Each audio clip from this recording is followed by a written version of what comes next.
Anakku, kamu harus cepet makannya. Kamu mau bawa bekal nggak, roti atau apa? Kamu makannya di sekolah aja ya.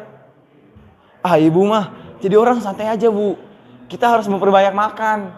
Yang penting perut kenyang. Nanti aku juga belajarnya juga insya Allah masuk, Bu. Kalau Bismillahirrahmanirrahim.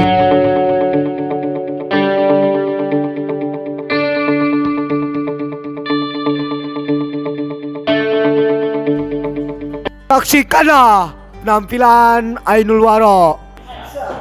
Bismillahirrahmanirrahim. Assalamualaikum. Merdeka. Perkenalkan, nama saya Maulana Ainul Wara, AW, dari kelas MIPA 3, akan membawakan storytelling yang amat menarik dengan judul Terlambat ke Sekolah. Saya bersama sahabat saya yang ada di belakang kamera, Rehan Akmaluddin. Oke, ceritanya begini.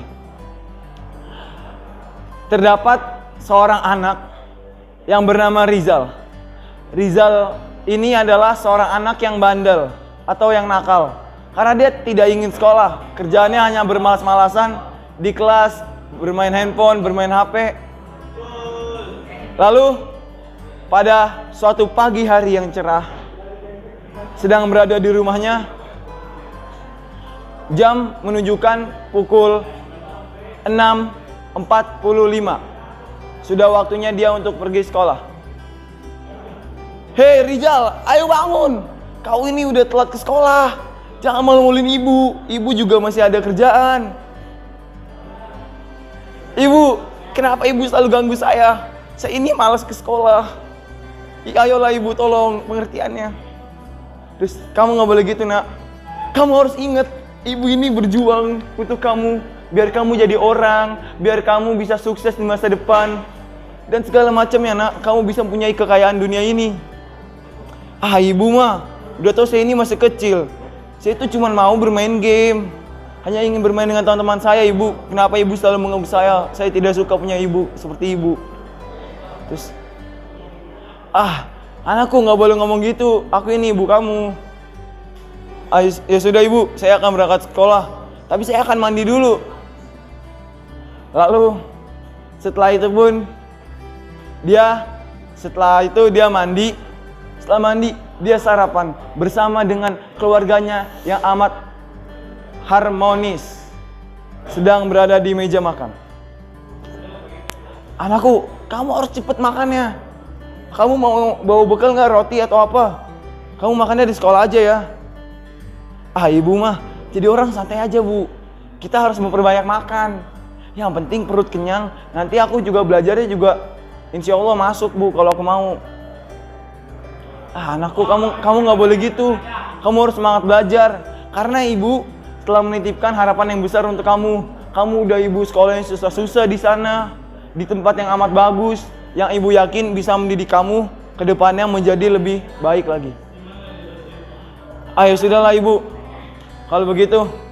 Tapi ibu janji ya, ketika aku sudah lulus, aku tidak ingin menjadi apa yang ibu mau. Aku hanya ingin menjadi dokter. Ya sudah, tidak apa-apa. Baik. Lalu setelah itu, Rizal pun berjalan menuju ke sekolahannya. Karena sekolahannya ini cukup jauh. Ketika dia sedang jalan, dia pun memilih lain untuk menggunakan sepeda motor. Nah, dia pun memesan ojek. Setelah memesan ojek, dia pun sampai di sekolah yang ternyata pada saat itu sudah memasuki pukul jam 8 pagi ketika berada di sekolah. Wah, ini udah ditutup lagi gerbangnya. Tolong, ini gimana? Apa saya bisa belajar? Lalu datang seorang GM, seorang security. Aduh, kamu ini gimana sih? Kamu harusnya datangnya lebih cepat. Kamu sudah telat 1 jam. Ayo cepet-cepet masuk.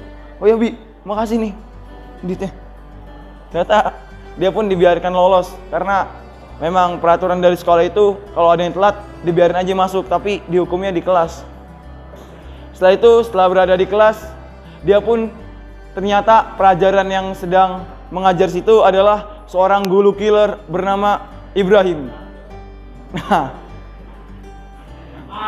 Nah, Ustadz Ibrahim ini dikenal oleh para siswa atau siswinya sebagai Ustadz yang suka bercerita atau suka mendongeng.